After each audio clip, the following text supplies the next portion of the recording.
Welcome to the video for Lecture 36, which will be the first of two videos on body composition.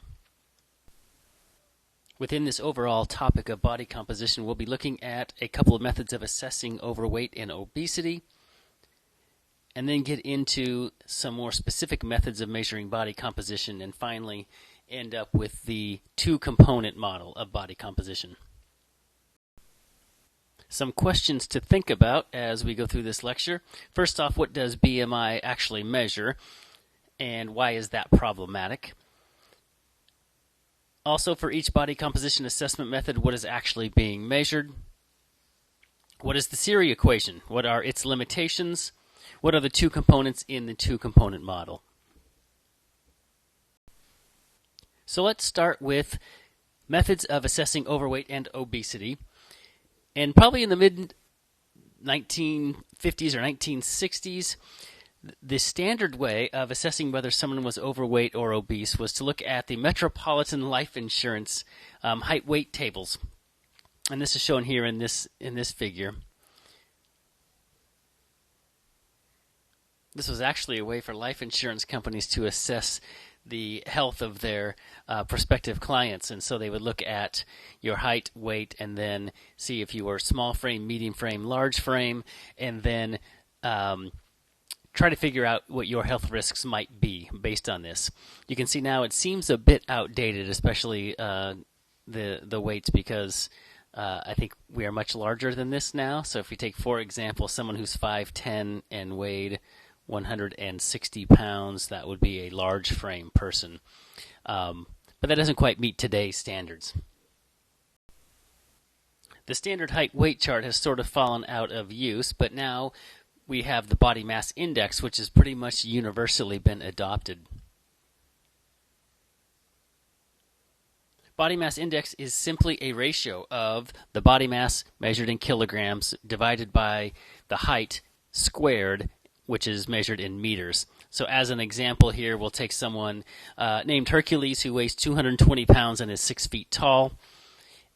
And so we have to do a couple conversions here. We have to convert pounds to kilograms. You would divide the pounds by 2.2. So 220 pounds divided by 2.2 equals 100 kilograms. To convert inches to meters, we would multiply inches by 0.0254. You probably learned somewhere along the way that 1 inch is 2.54 centimeters.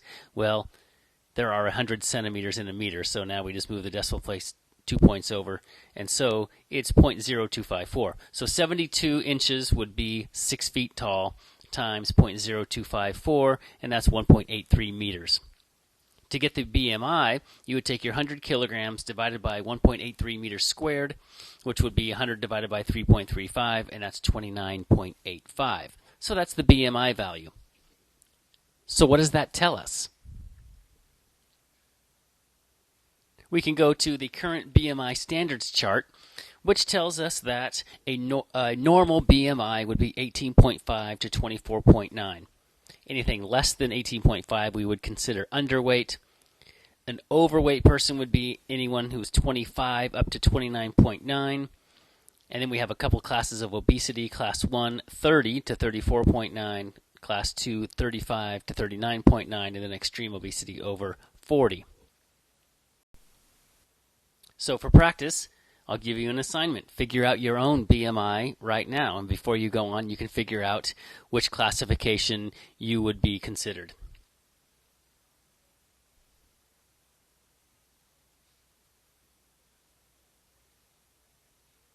Now that you've done your own BMI, I hope you can think about the question that was posed earlier in the lecture. What is the problem with BMI?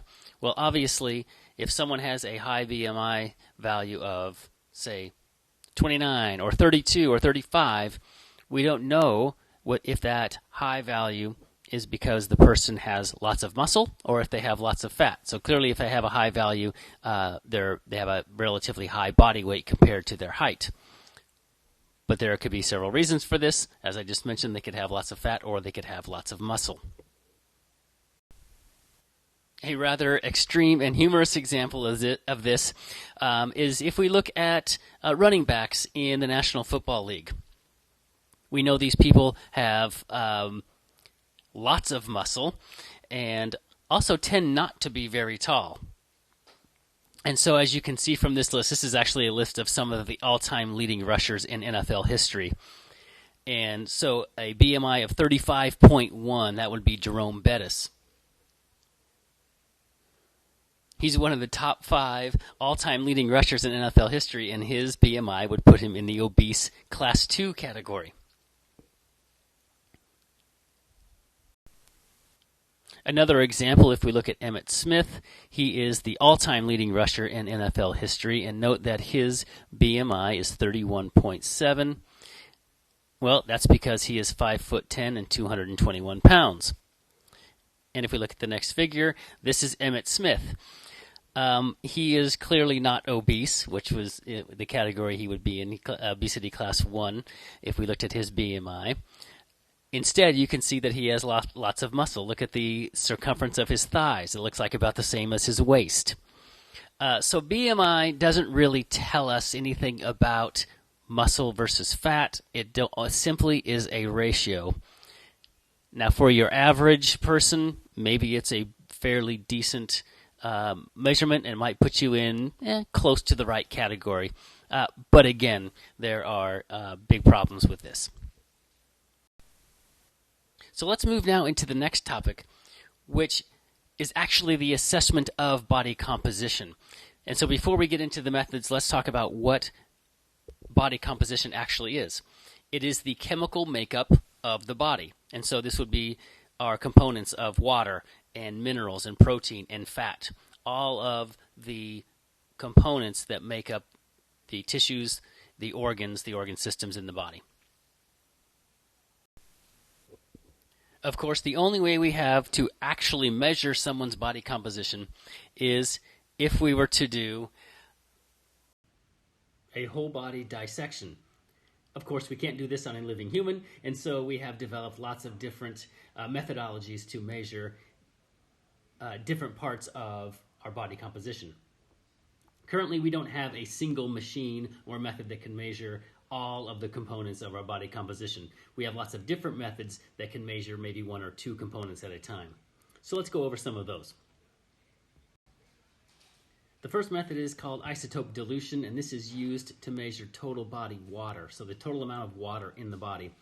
The subject would drink a water that has specific isotopes in it, so deuterated or tritiated water, that is where the hydrogen would have either 2 or 3 neutrons in the nucleus, which makes it heavier than the typical, which only has 1. Or you use oxygen 18, which has 18 neutrons in the nucleus rather than the standard 16. And so the subject would drink this water, it would become dispersed and distribute itself all through all compartments of the body, and then you can take a sample of, say, a blood sample or a plasma sample and see how much of your label has been diluted, and then you can then calculate the total volume of water in the body. Photon absorptiometry is a way to measure bone density, and it uses iodine 125, which is a radioactive version of iodine. Potassium 40 is a way to measure the amount of lean tissue in the body, and it's based on the amount of potassium 40, which is one of the radioactive isotopes. Radiography might be the most familiar to us. This is the use of x-rays, of course, and we can measure the size of bones. You can even do some soft tissues, cartilage, and so over time you can see changes in any of these structures. Ultrasound will be another familiar one. We typically use this for imaging, but you can also use it to measure the thickness of subcutaneous fat. The next 2 methods that are listed here, nuclear magnetic resonance and total body electrical conductivity, I'm going to skip these because I'm not sure exactly how they work, and our book only tells us that they can be used to determine body composition, and they don't tell us what we're actually measuring. So we can skip those. The final method is dual energy X-ray absorptiometry, or also called DEXA. This has sort of become the gold standard for body composition analysis. It uses 2 energies of X-rays, and can actually discern bone, mineral, and fat in either the whole body or at specific regions of the body. The error estimates on this are about 1.8%, so it's really quite accurate. As our textbook points out, most of these methods are not used very commonly in your typical exercise physiology laboratories. They're expensive, they take personnel to maintain them, and you have to have space for them. DEXA is somewhat common, but this would be only mainly used in labs that are doing lots of research on body composition. We will look in more detail in the next lecture at underwater weighing, also called hydrostatic weighing, at air displacement plethysmography, bioelectrical impedance analysis, and skin folds. Those are the more common methods used in most exercise physiology labs. So now let's go to our final topic and actually look at analysis of body composition using the two-component model. First off, the two-component model divides the body or considers the body in two types of tissue. The first is fat and the other is fat-free. So we have a fat mass and a fat-free mass. The fat-free mass would consist of everything that's not fat, so water, minerals, proteins, all of the tissues that are not fat. In the two-component system, the goal of any of these measurements is to determine body volume. And if we know body volume, or if we can determine body volume, of course we already know body mass, and from that we can calculate body density. And it is the calculation of body density that allows us then to separate or to figure out the fat mass versus the fat-free mass. We can do that using what's called the Siri equation. And once the density of the body is found, the equation looks like this. So it's the percent body fat equals 495 divided by the density of the body minus 450. And so it is this density of the body term that the methods like underwater weighing or the skin fold measurements help us to figure out. So how do we figure out the body volume and then body density? Well, we'll get into the calculation of body volume in the next few slides, but of course we know that density is simply mathematically the mass over the volume. So we already know body mass simply by weighing our subjects, and then we can figure out the volume by any number of methodologies. At the bottom of this slide here, I've given you some math problems. What would the percent body fat be if the body density is 0.9007, or if it were 1.0, 1.05, or 1.1? So run those through with your calculator and see what kind of numbers you get. That will help you understand the next slide, which we'll take a look at some of the assumptions that have to go into the Siri equation. So hopefully you've done those math problems now, and I hope you got something in the neighborhood of 100% fat when you use the density of 0.9007, and you got somewhere near 0% fat when you used 1.1. The reason for that is the assumptions of the Siri equation. So the first one we can see on the set of four assumptions is that the density of fat remains constant at 0.9007 grams per centimeter cubed. And so we know this one is true. This has been measured over and over again in different subjects, in fat from different regions, and this is a fairly constant value, 0.9007, and it is true from person to person in different areas of the body. So this first assumption, we can be very confident that this one is true. The other three assumptions, however, we now know are quite problematic. Let's go with number two. The density of the fat-free mass is 1.1 grams per centimeter cubed. That is the average of all the fat-free mass. So remember, this is bone, muscle, water, mineral content, everything that's not fat. And so on average, it's going to be 1.1 gram per centimeter cubed. But we know that this is not true in every person. The third assumption is that the density of each tissue comprising the fat-free mass, again, muscle or bone or water, is known and remains constant.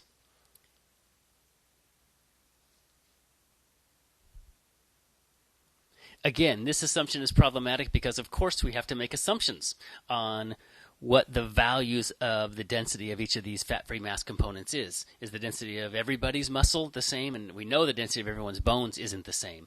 And so the equations we use for this may not be exactly capturing the person's exact values. The fourth assumption is each tissue type represents a constant proportion of the fat-free mass. For example, it is always assumed that bone will make up 17% of the fat-free mass, and that muscle should be around 46% of the fat-free mass. However, we know this is not true for everyone. Someone who has a greater than average muscle mass will be a little more than 46%, or someone who has a really high bone density might be more than 17%. So these values do change. And these are what create, these number 2, 3, and 4 are what create errors in our estimations of percent body fat using the two-component model. Before we go on and look at an example of how these assumptions may or may not be true in a set of subjects, I should first point out that we also do have a 3-component model for body composition and a 4-component model. The 3-component model would be body water, a second component of protein plus mineral, and a third component of fat. And of course, some of the methodologies you would have to use might be more complicated and expensive if you're going to do the 3-component model. And then the 4-component model, even more so. You'd have mineral, water, protein, and fat. And so you might have to use several methods to measure these different components. Now let's go ahead to our last slide and see how changes in the fat-free mass can lead to errors in our calculation. And so here's an example of 3 different subjects. These are 3 female athletes named Edna, Vicky, and Susan. And we can see the values that are given here. Let's take Edna first. We can see that the first column here, we'll put a square around Edna. The DT is the tissue density, and we have muscle, bone, and then remainder of the fat-free mass. We have the percentage of the contribution of each of these tissues to the total fat-free mass. So muscle is assumed at 46%, bone at 17%, and the remainder 37%.